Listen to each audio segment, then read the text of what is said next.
Bonjour à toutes et à tous, très heureux de vous voir. Dans cette vidéo, je vous rappelle qu'on est dans la sixième session qui concerne l'installation d'une situation problème à dimension rationnelle. Alors, je vais vous parler dans cette vidéo je vais énoncer la situation problème et je vais commencer par mentionner le cadre théorique de l'étude. Alors, pour la mise en place de notre situation d'apprentissage, on va penser en termes de situation et dire mode de situation. Je me place dans le cadre de la théorie des situations didactiques TSD élaborée par Brosso et au début des années 70. Donc, c'est le même principe que pour toutes les situations qu'on a déjà évoquées, mais cette fois-ci, les concepts qu'on va aborder sont les concepts de situation fondamentale, situation adidactique et variable didactique, ce qui structure le déroulement de notre dispositif. Alors, vous pouvez chercher sur Internet la signification de ces trois mots-clés, à savoir la situation fondamentale, la situation adidactique et les variables didactiques. On a déjà vu des définitions, mais vous pouvez consulter pour plus de détails la théorie de la situation didactique élaborée par Brosso. Alors, notre situation fondamentale est une situation à variable didactique fixée par l'enseignant qui engendre un ensemble de situations adidactiques.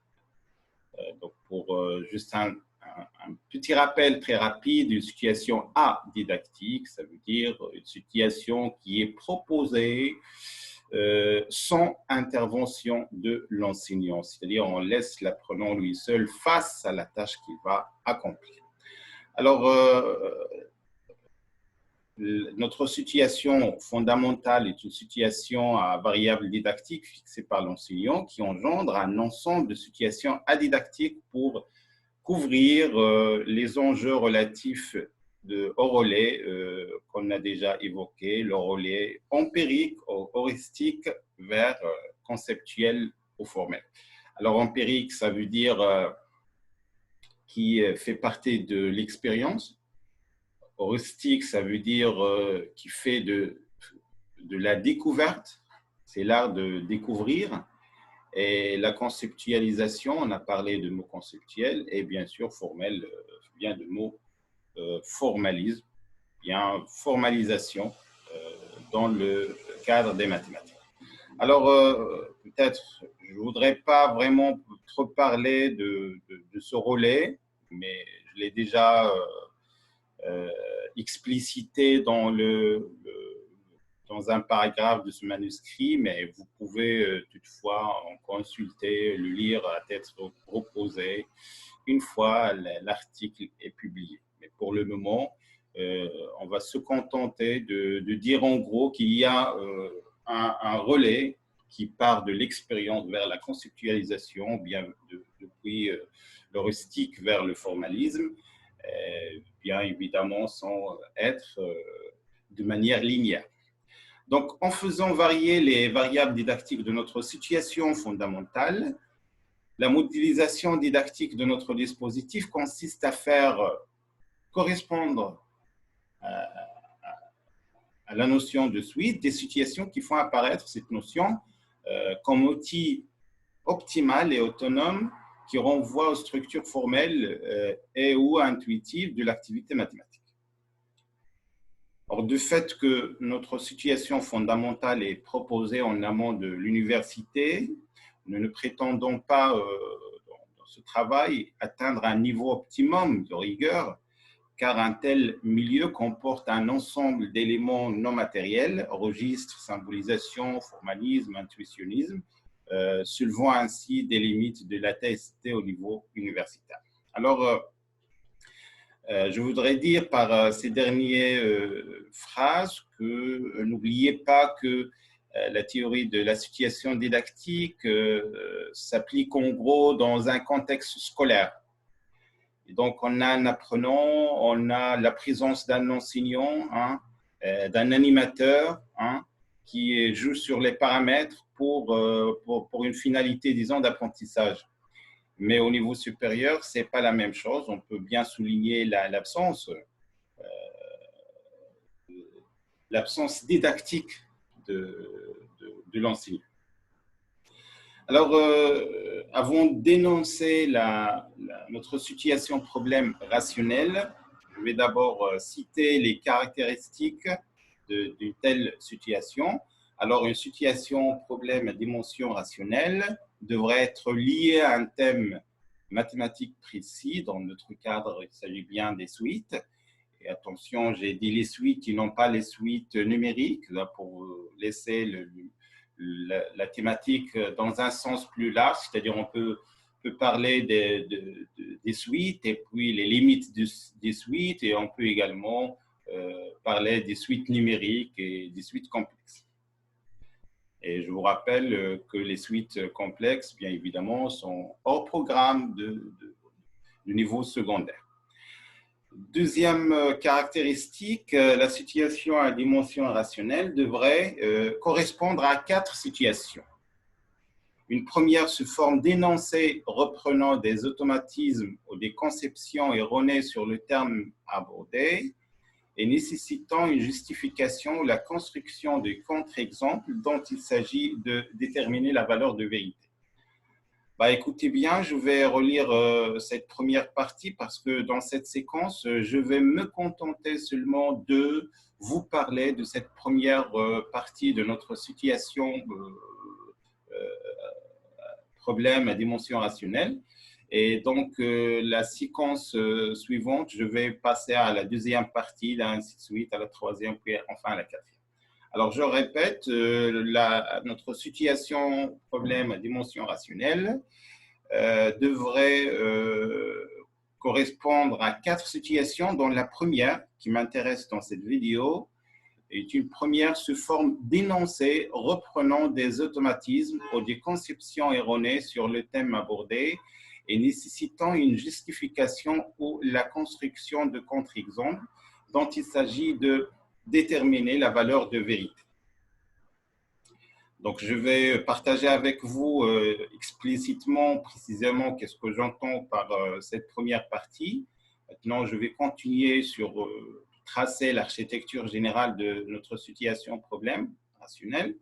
Une deuxième partie composée de phrases destinées à travailler la compréhension du discours sur le thème choisi, c'est-à-dire des éléments langagiers, dans un dialogue avec la classe. Les paramètres mis en jeu appartiennent au plan de la didactique, syntaxique et sémantique. Et au moment venu, je vais expliquer qu'est-ce qu'on entend par cette dimension didactique, à savoir la syntaxe et la sémantique.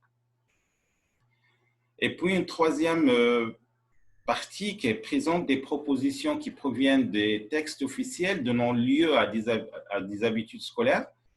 Ces propositions sont à examiner en relation avec une application ou bien une preuve erronée. Et enfin, une quatrième partie composée de problèmes ouverts au sens de Charnay. Et on a déjà donné la définition de tel problème, de telle situation, problème ouvert, donné sans question intermédiaire ni piste de résolution. Et enfin, la dernière caractéristique pour ma situation, c'est qu'il devrait faire émerger, grâce à des variables didactiques, des liens possibles, des processus cognitifs accompagnant notre relais, le relais que j'ai mentionné, EH par le sigle OHCF. E, ça veut dire réfère à l'empirique, H à l'heuristique, et puis le C au conceptuel, au mode conceptuel, et le F renvoie à la dimension formelle ou bien au formalisme. Donc, l'objectif destiné à favoriser l'entrée dans la preuve et l'exigence de formalisation mathématique. Alors, maintenant, je vais me contenter, comme j'ai déjà mentionné, sur la première partie de notre situation rationnelle. Et voilà donc l'énoncé de la première partie. Alors, j'ai appelé cette partie une partie préalable, intitulée partie préalable vrai ou faux. Et donc, voilà la consigne. Répondez par vrai, V, si l'énoncé est correct, ou par faux, F, s'il est incorrect. Dans le cas où vous répondez par faux, expliquez brièvement votre réponse. Alors, voilà donc notre première partie de notre situation. Donc, je vais énoncer je vais lire ces 8 énoncés. Donc, le premier énoncé, si une suite est strictement croissante, alors il tend vers plus l'infini. Est-ce que c'est vrai ou faux? Si une suite tend vers plus l'infini, alors elle est croissante. Troisième énoncé, si une suite est croissante et non majorée, alors elle tend vers plus l'infini. Quatrième énoncé, si une suite n'est pas majorée, alors elle tend vers plus l'infini. Cinquième énoncé, si une suite est bornée, alors elle est convergente. Puis, si une suite est divergente, alors son inverse a pour limite 0. Et si une suite est divergente, alors son inverse est aussi une suite divergente. Si deux suites tendent vers plus l'infini, alors le rapport tend vers 1. Donc, voilà donc l'énoncé de cette première partie. Je vais passer à la lecture didactique. Et donc, lire didactiquement ceci revient à évoquer les variables didactiques mises en jeu. Donc, voilà. Lecture didactique de la partie préalable de dispositif en termes de relais EHCF. Alors, cette première partie, cible les automatismes liés à l'usage de l'algèbre des limites. Et je vous rappelle, l'algèbre des limites, ça veut dire qu'il n'y a pas vraiment une utilisation des epsilons, des approximations de la logique propositionnelle, l'utilisation des quantificateurs. Donc, algèbre de limites, j'entends par algèbre des limites, c'est travailler ou bien chercher les limites en utilisant seulement les opérations classiques, les opérations élémentaires, en utilisant les critères, par exemple, de convergence. Donc, cette première partie est composée de 8 assertions, prédicat. C'est le terme le plus correct, me semble-t-il, parce que en termes de logique, on peut parler d'une proposition, d'une assertion, d'un prédicat. Et donc, même si on a noté ça énoncé, le rôle et le travail de l'enseignant s'avère très important, fondamental dans notre relais, parce que c'est lui qui va animer, donc c'est lui qui va choisir le temps pour expliciter les liens. Et je viens de rencontrer une phrase que j'ai bien aimée chez un didacticien qu'il a écrit l'enseignant ne devrait pas être avare en langage lors de l'explication. C'est-à-dire, il doit vraiment parler, reparler entre parenthèses de tout paramètre didactique pour faire éclairer ou bien émerger les points qui n'apparaissent pas de manière implicite dans une assertion. Alors, nous allons spécifier notre lecture de savoir en jeu par une présentation des tenants didactiques à destination d'enseignants. Ce dernier a la charge de créer un espace pour amener les étudiants à produire des contre-exemples appropriés et de mener avec les étudiants une réflexion sur la traduction des assertions dans un registre symbolique. Alors, vous avez pu remarquer que pour les assertions, il n'y a que des phrases. C'est de la littérature, mais comme on a mentionné que le rôle de l'enseignant est fondamental parce que c'est à lui d'essayer de mener ses étudiants, de réécrire ceci en termes de symboles, hein, et de travailler surtout sur la construction de sens en évoquant des contre-exemples. Alors, pour le premier énoncé, donc je vous rappelle d'abord qu'est-ce que c'est que le premier énoncé. Si une suite est croissante, alors elle tend vers plus l'infini. Si une suite est croissante, alors elle tend vers plus l'infini. Bon, la première réponse est oui, parce que intuitivement, naturellement, quelque chose de croissant tend vers plus l'infini. Or, ce n'est pas correct. Donc, on va lire ça didactiquement. Donc, pour le premier énoncé, on a choisi par approche syntaxique d'écrire en lettres le signe mathématique plus l'infini. Et oui, regardez. Donc, on n'a pas écrit plus l'infini en symbole, mais en lettres. Donc, c'est voulu. Donc, par approche syntaxique, d'écrire en termes le signe plus l'infini. L'objectif est déclencher une attention sur le statut intuitif commun de ce symbole. En quelque sorte, on aimerait bien faire pousser l'étudiant à penser que mais qu'est-ce que c'est que plus l'infini? Bien évidemment, la question n'est pas facile et on connaît les paradoxes de l'infini, mais on aimerait bien déclencher ce statut intuitif de plus l'infini. Et dire statut intuitif, ça veut dire, je vais un peu plus tard énoncer comment le courant intuitionniste donne une définition de l'infini. Très brièvement, les intuitionnistes rejettent le formalisme en ce qui concerne plus l'infini. Ils disent, par exemple, qu'il n'existe pas, c'est plus l'infini. On ne peut pas atteindre plus l'infini que par l'intuition. On ne peut pas atteindre plus l'infini que par l'intuition. Parce que si plus l'infini est le plus grand élément, donc en ajoutant un, par exemple, on va trouver un autre élément plus grand que plus l'infini. Donc on ne va pas finir avec donc il n'existe pas vraiment un élément assez grand.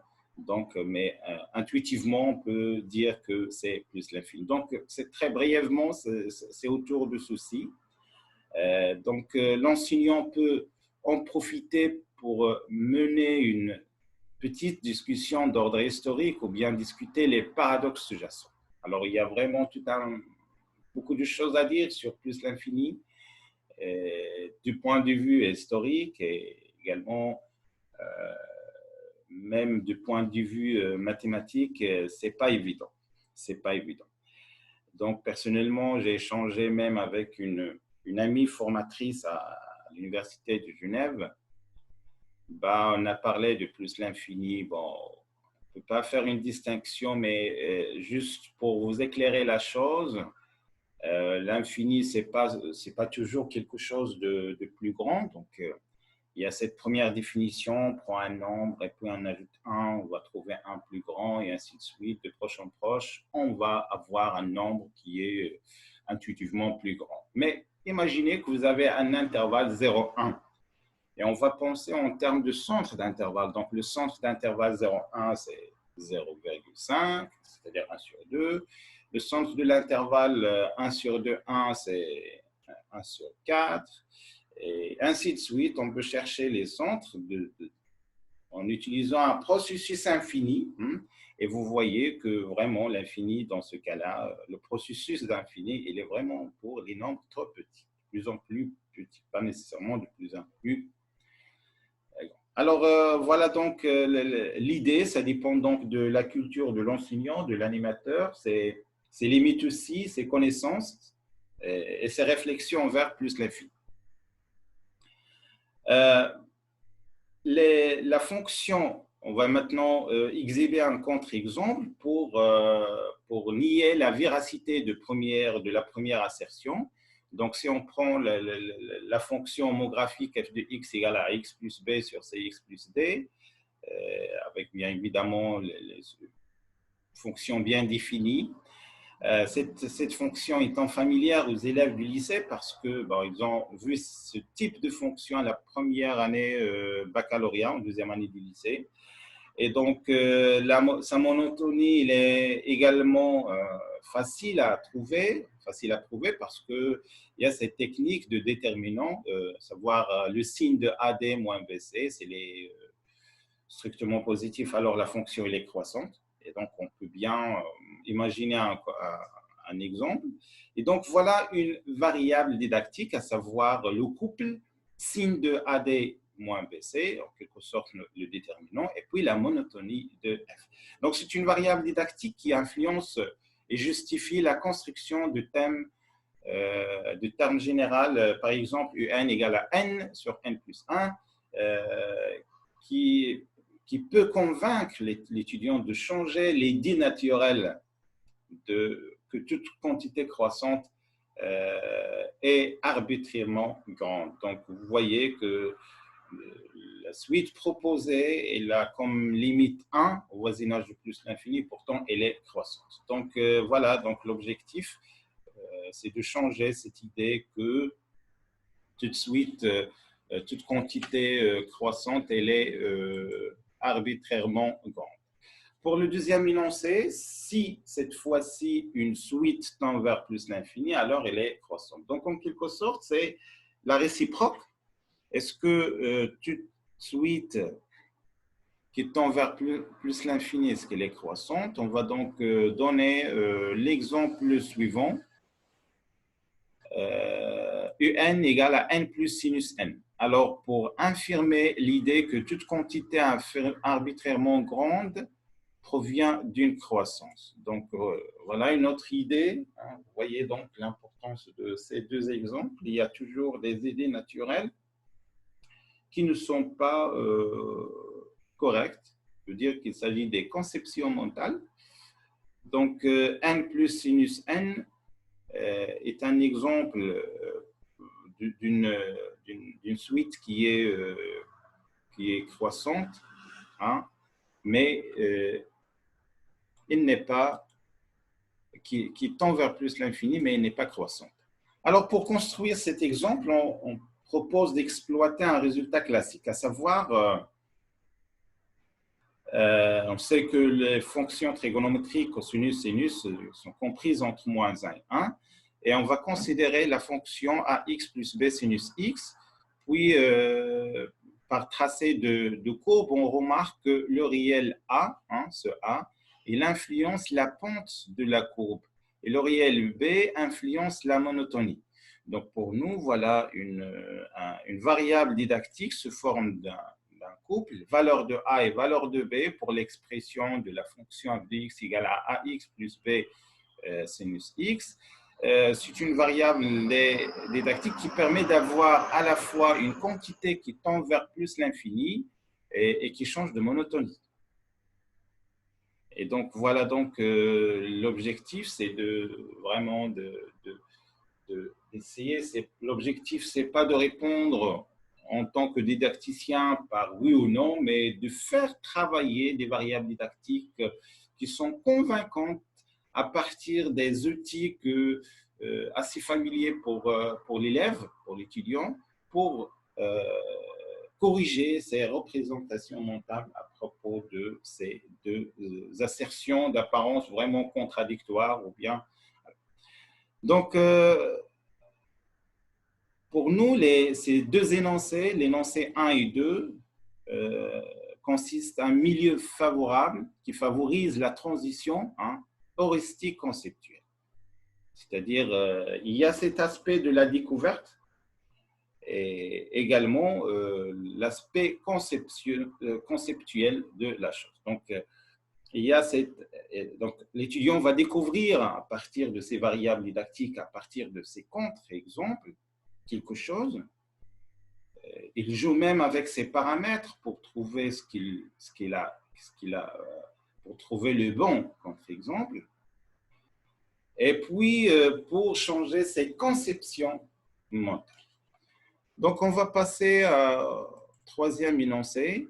Donc, si une suite, elle est croissante et non majorée, alors elle tend vers plus l'infini. Si une suite est croissante et non majorée, alors elle tend vers plus l'infini.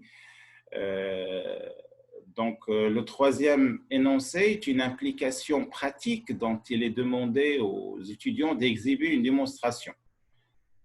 L'objectif est de côtoyer le formalisme mathématique. Alors, voyons la traduction littérale de la négation de l'assertion.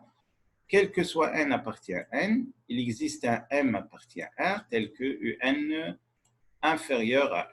Alors, cette assertion, ça veut dire quoi? C'est une suite qui est majorée. Hein? C'est une suite qui est majorée, c'est ça sa définition. Donc, qui tombe sur la définition de cours, tout intervalle ouvert de la forme m plus l'infini contient toutes les valeurs appartiennent d'un certain ordre.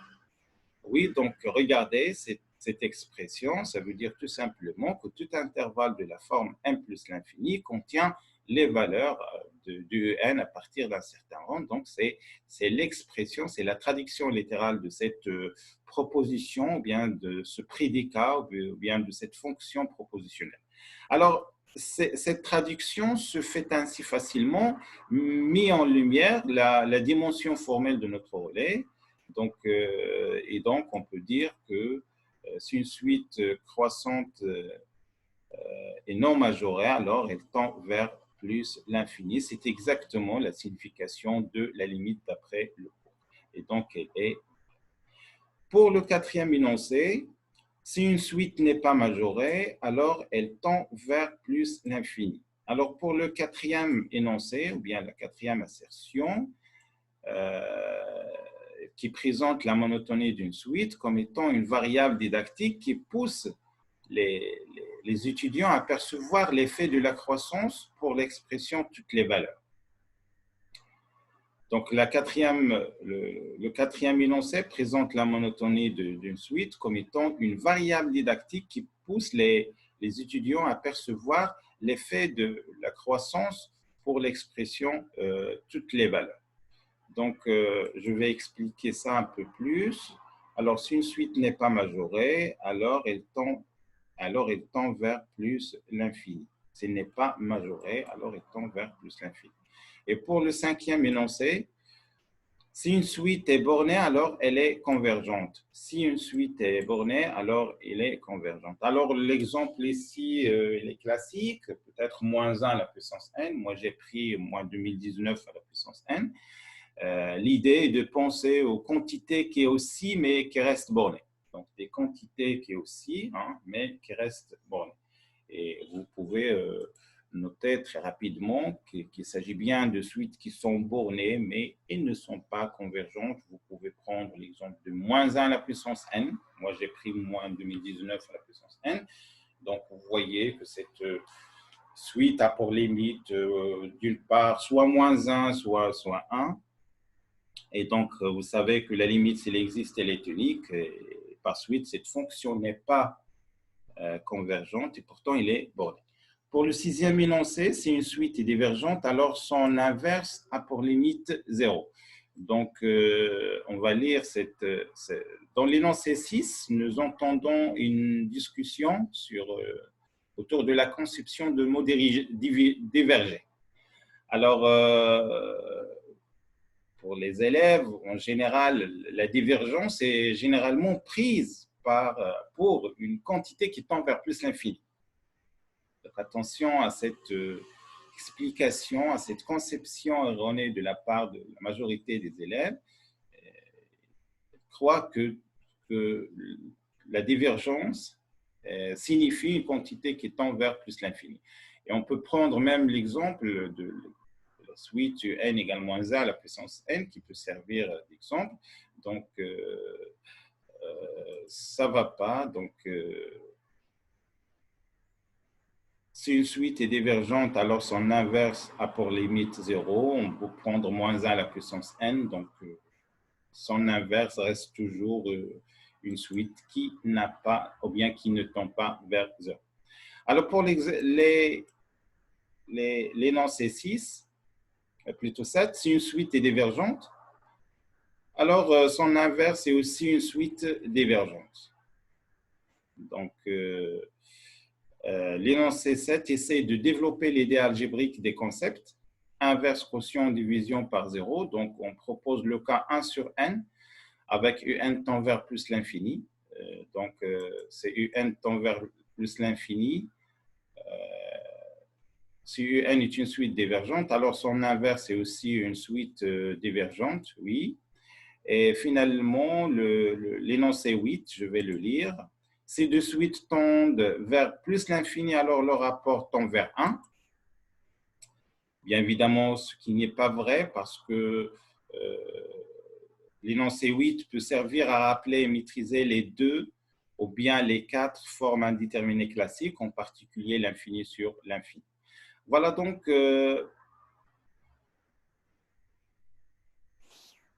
en ce qui concerne notre première partie de notre situation problème historique. Je vous rappelle qu'on a mentionné le cadre théorique pour notre dispositif de formation et puis on a dit que notre situation problème à dimension rationnelle il est composé de 4 parties. Dans la première partie est une partie composée d'énoncés. Et c'est ce qu'on a vu dans cette vidéo. Donc, la vidéo prochaine, je vais vous parler de la deuxième partie qui est composée de phrases destinées à travailler la compréhension du discours sur le thème des suites. Et on va voir également une lecture didactique de cette deuxième partie, et ainsi de suite. Et à la fin, on va relire la situation problème tout entière. Alors, j'espère qu'on a pu parler didactiquement, on a parlé didactique un petit peu autour du thème des suites au travers de cette première partie composée de 8 assertions qui sont écrites sous forme d'énoncés et dont la question est de vérifier les véracités et qu'on a pu également mentionner quelques paramètres didactiques relatifs à travailler sur notre relais de conception. Donc voilà, merci de votre attention. On se verra donc la vidéo prochaine pour la deuxième partie de notre situation problème rationnel. Merci à vous et à bientôt.